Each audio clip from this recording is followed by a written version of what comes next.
লালমনিরহাট থেকে মাত্র 10 কিলোমিটার দূরে ভারত বাংলাদেশ যাতায়াতের জন্য মোগলহাট ইমিগ্রেশন চালু ছিল, যা 1995 সাল থেকে বন্ধ হয়ে গেছে।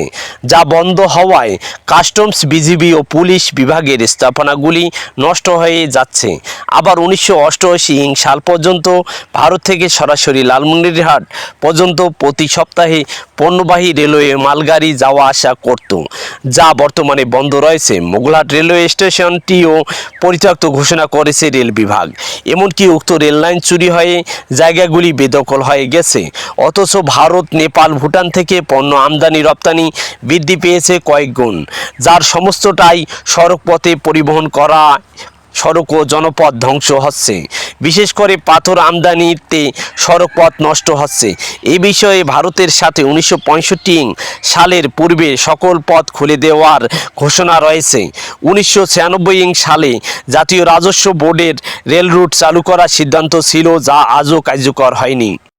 M R Rashed, Lalmonirhat.